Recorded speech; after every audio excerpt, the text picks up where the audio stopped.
Voilà, il est 14 heures, donc on va commencer. Donc bonjour à tous. Merci d'avoir pris le temps de parcourir ce webinaire avec nous.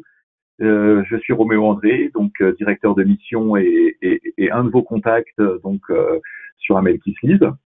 Donc aujourd'hui, on est en particulier, notre objectif, c'est de vous présenter les évolutions, voilà, sur Amel Kislead et en même temps donc d'introduire les sujets en cours et les sujets donc d'actualité. Alors, on va définir donc quels sont les challenges de 2020. Je vais vous présenter les nouvelles fonctions qu'on a introduites donc dans la version actuelle. Et rapidement, je vous présenterai la roadmap 2020 du deuxième semestre et les prochaines étapes. Alors avant tout, je vous remercie d'utiliser notre outil et pour ceux qui l'utilisent pas, j'espère qu'ils vont l'utiliser bientôt. C'est un outil qui demande beaucoup d'investissement, c'est une norme compliquée et donc grâce à vos retours et à votre aide, c'est un outil qui progresse mois après mois et qui répond de mieux en mieux donc aux différents objectifs de la norme. Alors donc 2019 a été l'année de la première application, donc pour tout le monde. Donc on était sur une année plutôt de référencement des contrats et de mise en place des différents contrats dans l'application. Vous avez fait vos choix, vous avez mis en place vos taux d'actualisation et estimé vos impacts, basculé ces impacts dans votre outil de consolidation. Donc 2020, on est plutôt sur une année d'évolution et donc on voit qu'on ne traite pas les problématiques exactement de la même manière que l'année dernière. On est sur des évolutions de contrats, donc avec les prolongations de contrats, des changements de loyer. On est sur des nouveaux contrats à collecter et peut-être même différemment. On évite de centraliser, on décentralise. On a de nouvelles normes à appliquer. Donc c'est vrai que les commissaires aux comptes sont de plus en plus pointilleux et donc vous demandent d'activer les frais de remise en état, des dépôts et cautionnements et de prendre en compte certains éléments. Donc du coup, c'est des évolutions nécessaires dans l'outil. Et en même temps, on a eu donc et on a toujours cet impact donc d'actualité un peu exceptionnel, qui est l'impact du Covid, qui fait que certains loyers dans certains de vos contrats sont suspendus ou bien annulés. Et donc le régulateur est en train de travailler sur comment traiter donc des suspensions et des arrêts de contrat pendant une certaine durée. Donc on va en discuter et je vais vous dire à la fois comment la norme s'oriente et surtout comment nous on compte la traiter. Alors, avant de commencer, je vais vous lister un petit peu les grosses évolutions qu'on a rajoutées dernièrement, donc ces dernières semaines. Donc, on a rajouté donc depuis quelques semaines la possibilité d'ajouter des critères libres. Donc, dans les contrats, on avait la possibilité d'ajouter ce qu'on appelle des critères avec des tables de référence pour gérer surtout des axes d'analyse. Eh bien, c'était une demande qu'on avait de plusieurs clients d'ajouter des critères libres pour pouvoir stocker et mettre un commentaire différentes informations sur les contrats. On a également rajouté, donc ça c'était une grosse demande, des fonctions d'actualisation des frais de remise en état et de dépôt et cautionnement. Ensuite, on a ajouté et on a amélioré et optimisé la gestion des événements. Donc, on avait déjà un menu d'événements, on l'a amélioré donc en tenant compte un petit peu des besoins des utilisateurs et surtout, on a la possibilité maintenant d'importer en masse et de gérer en masse des événements. Donc ça c'est un point important qu'on verra tout à l'heure. Ensuite, on a mis en place une nouvelle table qu'on appelle la table des taux d'actualisation qui permet de centraliser les taux d'actualisation. Donc dans un environnement décentralisé où des utilisateurs collectent des contrats, on peut maintenant leur imposer des taux par pays ou au niveau du groupe pour que eux-mêmes n'aient pas à saisir leur taux d'actualisation. Ensuite, on ira de manière transversale sur diverses nouveautés et donc on terminera par l'impact du Covid. Voilà, donc par rapport à notre présentation. Alors, on va basculer rapidement sur le slide et ensuite on ira directement sur l'outil pour vous montrer. Donc, première évolution, c'est la possibilité de rajouter des critères libres. Donc, au niveau du paramétrage, vous-même, en tout cas si vous avez les droits, vous avez la possibilité donc d'ajouter des critères donc libres qui vont permettre donc de stocker une information complémentaire pour chacun des contrats. Donc, si je vous montre rapidement comment ça fonctionne, on va faire l'aller-retour à chaque fois avec l'outil. Donc là, je suis connecté à l'outil. Donc, on accède au menu paramétrage. Voilà, on a les contrats. On clique sur le bouton droit. Et vous voyez, on a la possibilité de rajouter des critères avec des tables de référence ou des critères libres. Donc là, par exemple, un critère libre, qu'est-ce que c'est? C'est des gens qui veulent suivre le nom de l'assureur ou une durée, par exemple, quelconque. Donc là, je mets, je sais pas, le nom de l'assureur, je définis ce que c'est, voilà, je sauvegarde, et donc c'est un nouveau critère qui est disponible, et ce critère-là, vous voyez, je vais le retrouver directement dans les contrats. Donc là, je rentre dans mon contrat, ici, dans mon premier contrat, et là, je vais retrouver, vous voyez, le nom de l'assureur. Et là, par exemple, je sais pas, je vais mettre AXA. Voilà. Et ça va me permettre de stocker une information quelconque. Et des critères comme ça, vous pouvez en rajouter autant que vous voulez. Donc, ça permettra comme ça de suivre des informations un petit peu qualitatives par rapport à vos contrats. Voilà. Donc ça, c'est le premier élément d'amélioration. Deuxième élément d'amélioration, et là qui est vraiment un gros développement et qui était vraiment un point important, la norme impose depuis la première application de constater des frais de remise en état et de les actualiser, et également de faire la même chose pour les dépôts et cautionnements. C'est-à-dire qu'on vous demande de supprimer les dépôts et cautionnements et les frais de remise en état en social, et à la place de les constater via l'écriture de conso et surtout de les actualiser. Et tous les ans, ensuite, on va les reprendre avec un effet d'actualisation au résultat, voilà, année par année. Donc du coup, on a rajouté donc un bouton frais de remise en état et également dépôt et cautionnement qui va vous permettre de saisir un montant et surtout qui va permettre de mettre un taux d'actualisation spécifique. Ça va ouvrir un nouvel onglet en haut du contrat, et cet nouvel onglet va calculer donc l'actualisation des dépôts et cautionnements et des frais de remise en état. Voilà, et vous avez un plan spécifique qui va s'étendre sur la durée du contrat. Donc le logiciel, la première année, va constater donc l'entrée, donc va revaloriser votre droit d'utilisation en contrepartie de la provision. Et tous les ans, en tout cas à chaque écriture, à chaque arrêté, le logiciel va passer une écriture pour impacter le résultat et impacter donc un élément financier de juste valeur d'actualisation. Donc ce point-là se matérialise dans l'outil. Vous voyez, vous prenez votre contrat, n'importe lequel. Vous allez donc cocher par exemple frais de remise en état. Vous allez indiquer par exemple la valeur donc estimée des frais de remise en état finaux. Voilà. Et vous mettez ici votre taux d'actualisation. Voilà, on met un taux d'actualisation qui est spécifique. Voilà, je mets 3% par exemple. Et ici, vous voyez, il y a un nouvel onglet qui s'ouvre. Et vous voyez, le droit d'utilisation a été actualisé en fonction de la durée du contrat. Donc 50 000 euros en fin de période représente donc un droit d'utilisation complémentaire de 41 791, qui est le droit d'utilisation actualisé. Et vous voyez, il y a un plan d'intérêt qui est l'effet d'actualisation mois après mois, qui va venir augmenter donc la provision pour qu'à la fin, au terme du contrat, on retombe à la valeur donc de l'actualisation. Voilà, donc on a un droit d'utilisation actualisé qui va rentrer dans l'écriture et une écriture avec un impact résultat qui va évoluer, voilà, jusqu'au terme du contrat. Voilà, donc ça c'est une grosse nouveauté et on retrouve exactement le même plan pour les dépôts et cautionnements.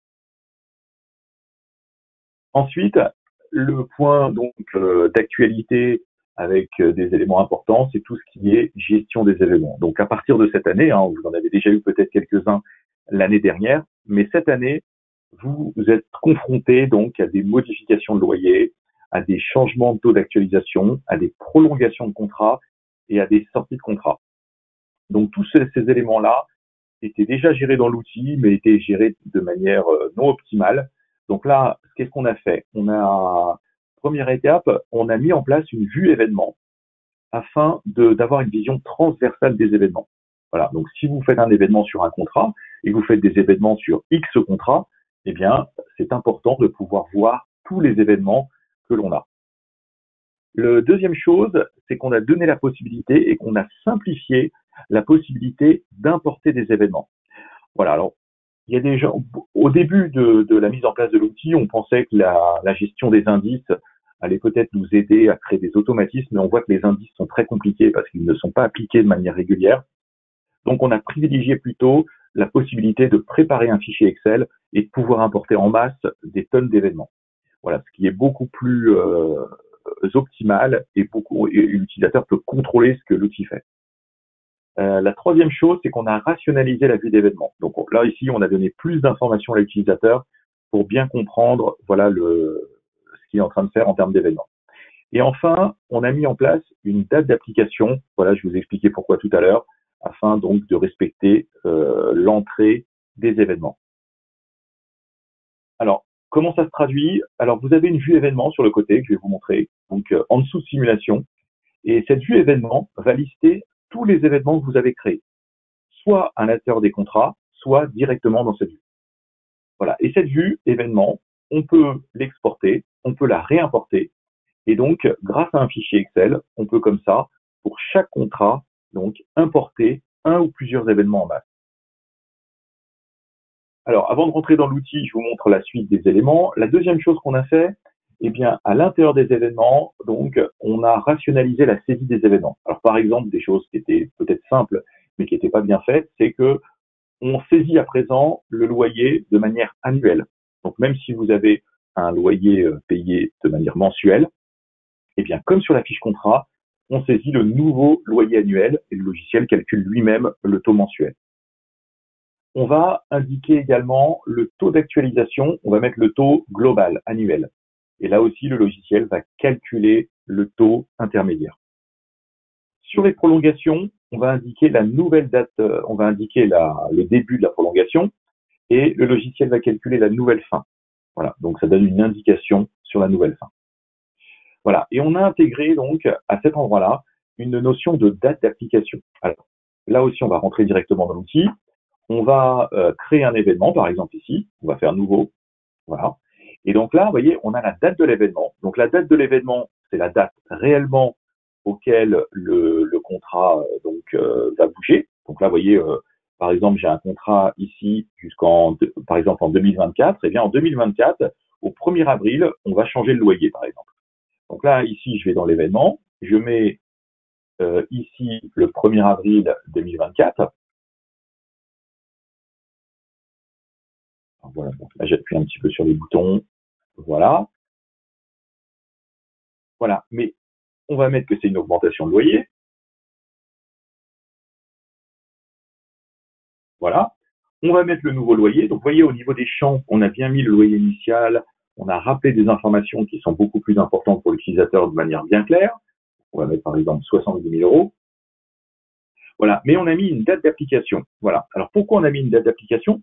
Parce que dans la norme, malgré que l'augmentation du loyer a lieu que dans quelques années, eh bien, le droit d'utilisation qui va être revalorisé doit être pris en compte tout de suite. Donc là, ici, on va mettre tout de suite une date d'application au 1er juin 2020. C'est-à-dire, dès le moment, en fin de compte, la date d'application, c'est la date de signature de l'avenant. Voilà. Et je sauvegarde. Et donc, au niveau du plan, vous voyez, on va bien avoir un loyer qui est impacté à partir de 2024 avec une revalorisation du loyer et du droit d'utilisation. Mais dans la réalité, cet élément-là, ce 65 000, sera pris en compte dans les arrêtés à partir du 1er juin. Et ça n'était pas fait dans les versions précédentes. En fin de compte, l'événement était pris seulement à partir de 2024, ce qui était une erreur. Donc, à partir de maintenant, on a la possibilité de prendre en compte l'événement tout de suite. Voilà, donc la date d'application est une évolution importante pour bien respecter la norme. Alors, quatrième étape, c'est tout ce qui est mise en place de la table des taux d'actualisation centralisée. Alors, voilà, dans le paramétrage, on a rajouté une nouvelle table qui va permettre de centraliser tous les taux. Voilà, pour éviter que l'utilisateur saisisse lui-même son taux d'actualisation. Si vous avez connaissance de taux groupe ou de taux par pays, eh bien, vous allez avoir la possibilité de créer des tables, voilà, et vous allez pouvoir créer plusieurs tables.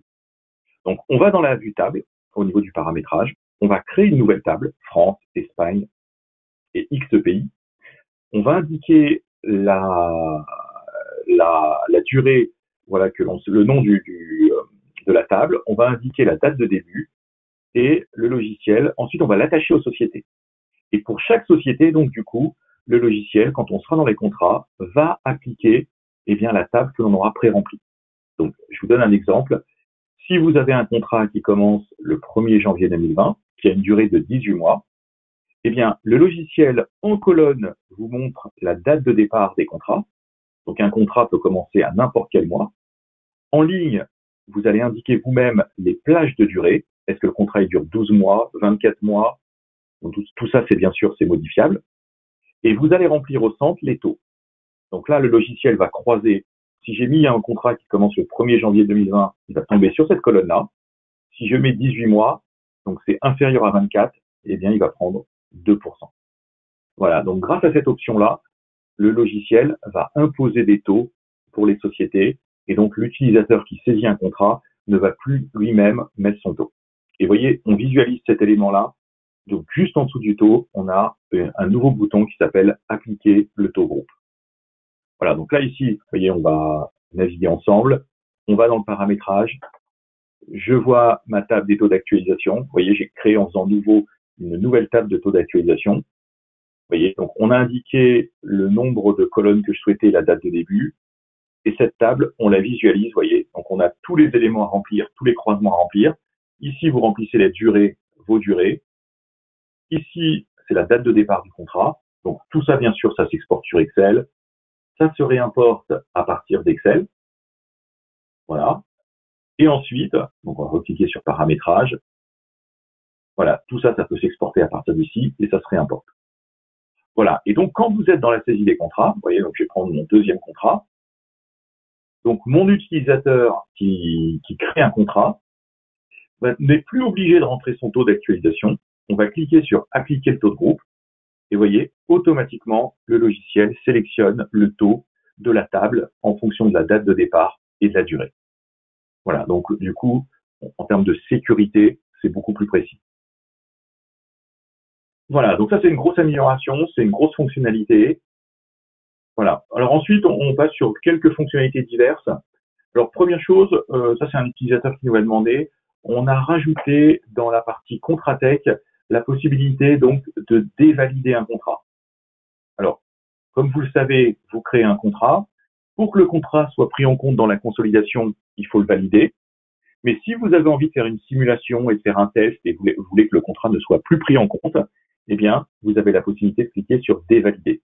Voilà, donc comme ça, il efface le contrat, il efface pas le contrat, mais il ne le prend plus en compte dans la consolidation et on peut le reprendre en compte dès qu'on revalide, voilà, pour faire des simulations.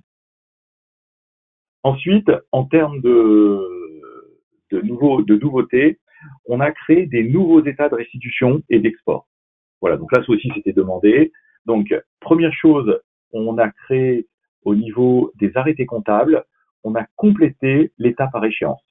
Voilà, donc là, si je lance l'état par échéance, par exemple, on va prendre le social, on va prendre l'échéance voilà, du mois de mai.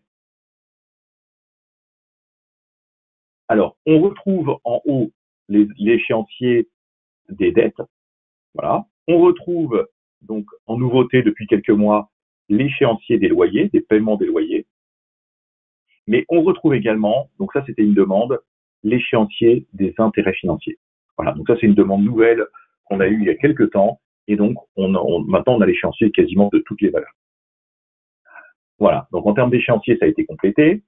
Et autre point, on a également rajouté cet état qui est l'état d'export vers les utilisateurs SAP BFC, mais dont le format, c'est le format écriture manuelle. Donc l'ancien format permet d'insérer dans l'alias des données, mais le nouveau format vous fournit un modèle, voilà, pour ceux qui importent l'écriture dans la partie écriture manuelle de SAP BFC. Voilà, donc là on a vraiment ceux qui connaissent et qui ont l'habitude de travailler avec SAP BFC, on retrouve le format attendu, voilà, directement issu du logiciel, sans que vous ayez besoin de le retraiter.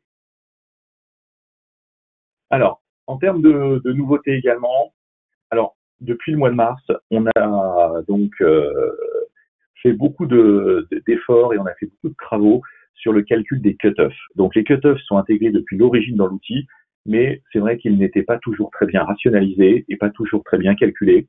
Et donc depuis le début d'année, on a tout revu de manière un petit peu rationnelle, voilà, pour avoir une homogénéité dans tous les calculs.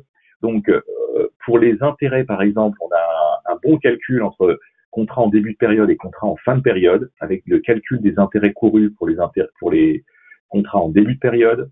En termes de loyer, donc on a bien rationalisé le calcul des charges constatées d'avance et des factures non parvenues. Donc vous avez des charges constatées d'avance sur des contrats en début de période et vous avez des factures non parvenues pour les contrats en fin de période qui se calculent automatiquement.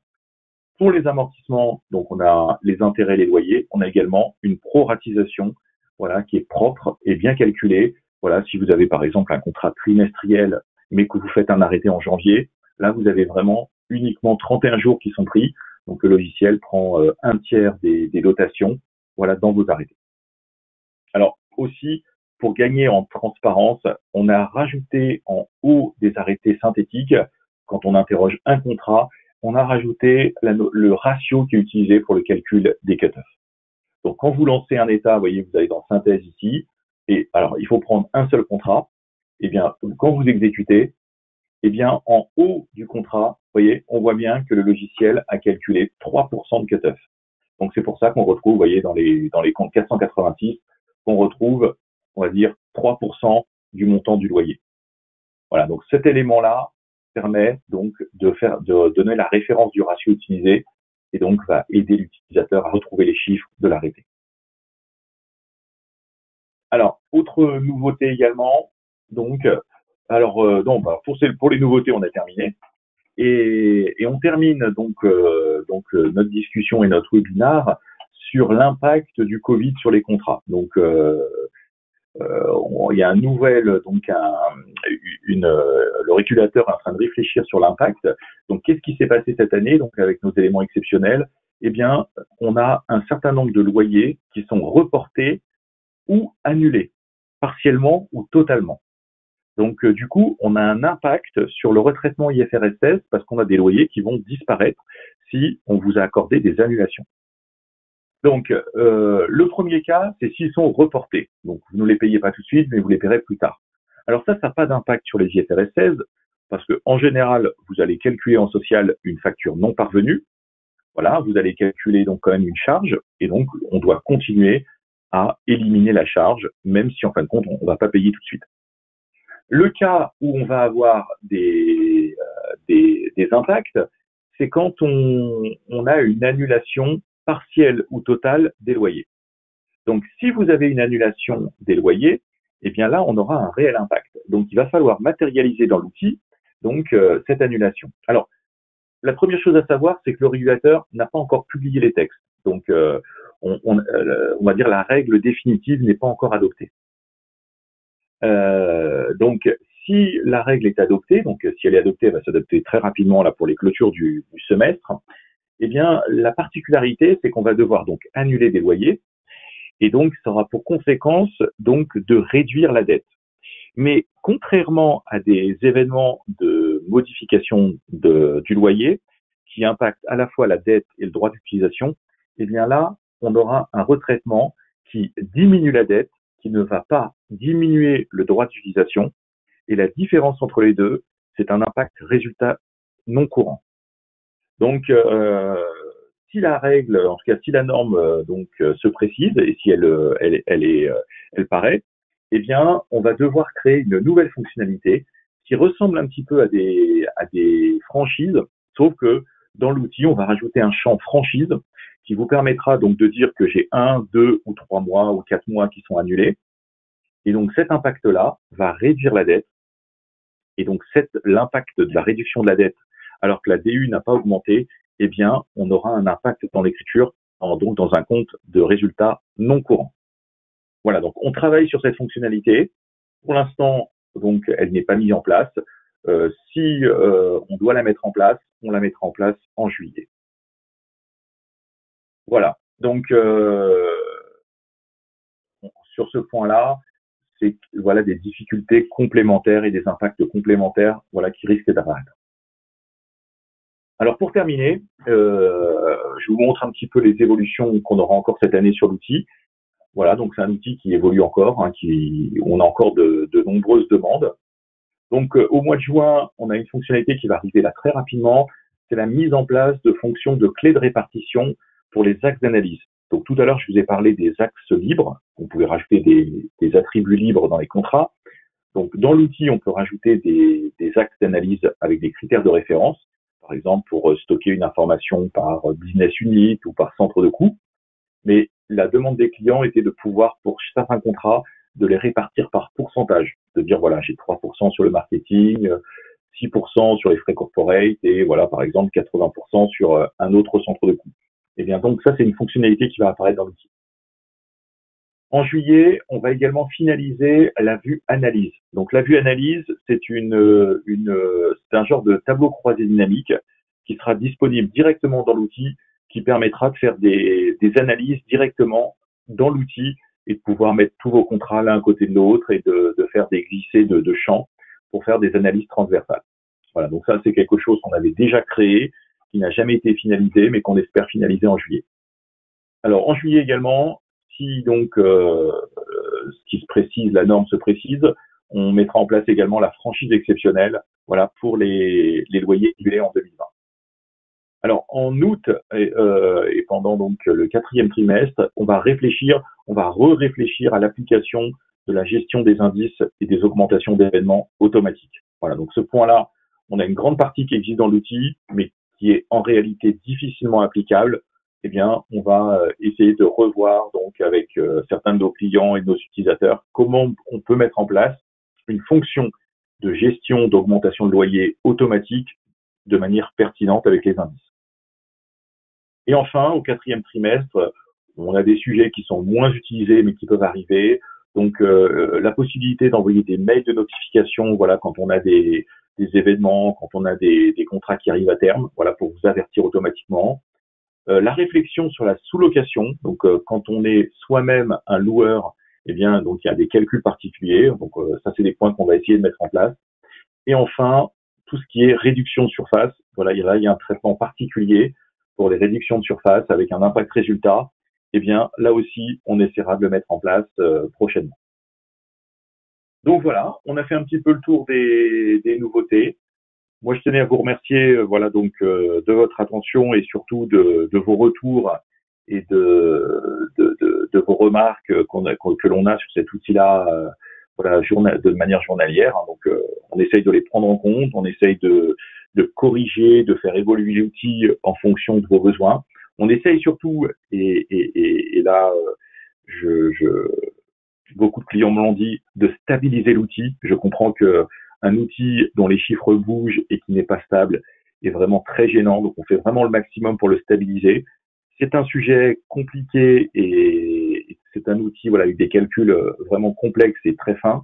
Donc, on va essayer vraiment de le stabiliser, de l'améliorer, voilà, tout en étant toujours en faisant attention à la qualité de l'outil. Voilà, je vous remercie beaucoup. Je vous souhaite une bonne après-midi et je vous donne rendez-vous prochainement pour un prochain webinaire. Au revoir.